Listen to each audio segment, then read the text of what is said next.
Hello, मैं एक बार फिर हाजिर हूँ आपके सामने। लोगों में बहुत कंफ्यूजन है कि वैक्सीन किसी तरह की दवाई है, लेकिन वैक्सीन आप समझ लीजिए कोई दवाई नहीं है।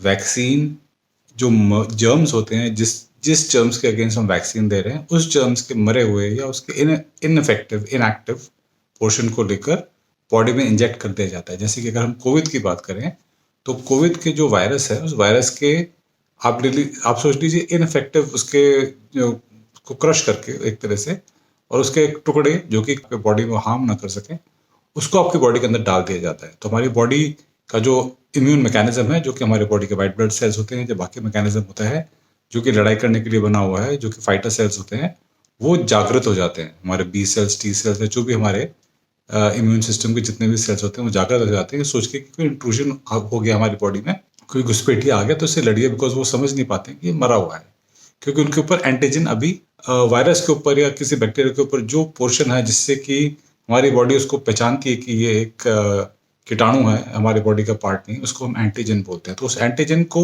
अलाइव रखा जाता है जब हम वैक्सीन डालते हैं। तो जब हमारी बॉडी समझती है कि ये तो वही वायरस आ गया जिसके अगेंस्ट हमें लड़ाई लड़नी है, और तो हमारा सारा सिस्टम जागृत हो जाता है।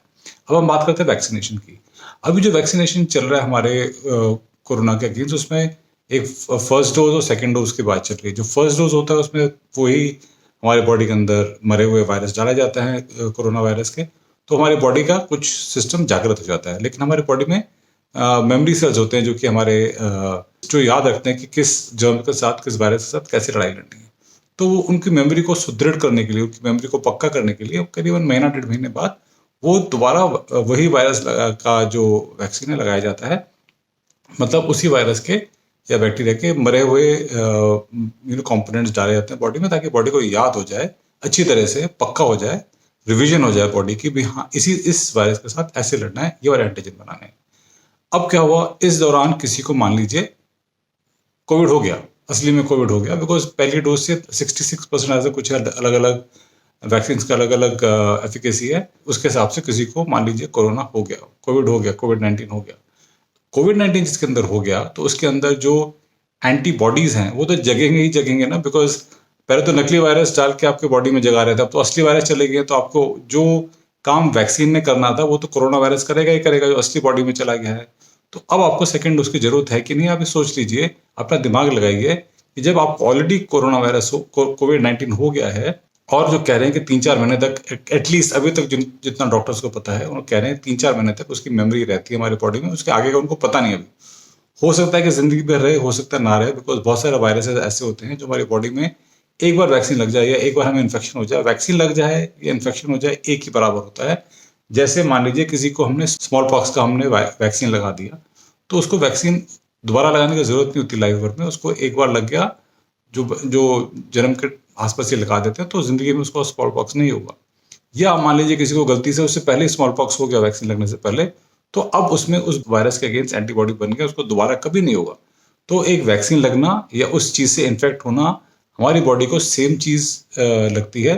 इसी तरह अगर किसी को कोविड-19 हो गया है, तो उसको सेकेंड डोज की एटलीस्ट 3-4 महीने भी कहने जरूरत नहीं पड़ेगी।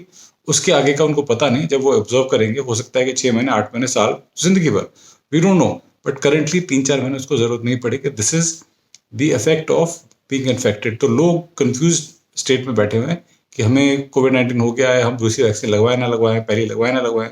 अगर आपको हो गया है तो it is equal to getting vaccinated, इसको समझ लीजिए, इसमें कंफ्यूजन बिल्कुल भी नहीं है। ओके, अगर आपके पास कोविड-19 पॉजिटिव की रिपोर्ट नहीं है, आपको लगता होगा मुझे हो गया है, मुझे खांसी हो रही थी, एक्सेट्रा एक्सेट्रा, लेकिन रिपोर्ट नहीं है आपके पास अगर कोविड-19 पॉजिटिव होने की, तो मान के चलिए आपको नहीं हुआ, और आप पहली और दूसरी वैक्सीन जैसे शेड्यूल है उसके हिसाब से लगाइए। अगर आपको इस दौरान कोविड-19 हो गया है, आपको कोविड-19 पॉजिटिव की रिपोर्ट आपके पास है, आरटी-पीसीआर में टेस्ट में आपको दिखाया कि आपको कोविड-19 हो गया था, तो उस केस में आपको वैक्सीन कम से कम 3-4 महीने की जरूरत नहीं है। लेकिन फिर भी डॉक्टर की एडवाइस ले लीजिए, कंफ्यूज मत रहिए मैं क्या करूं क्या ना करूं। कोविड-19 होना और कोविड-19 की वैक्सीन लगाना बॉडी के एंटीबॉडी बनाने के हिसाब से दोनों बराबर है, यही मैं बताना चाह रहा था। Thank you so much, have a good day, bye bye.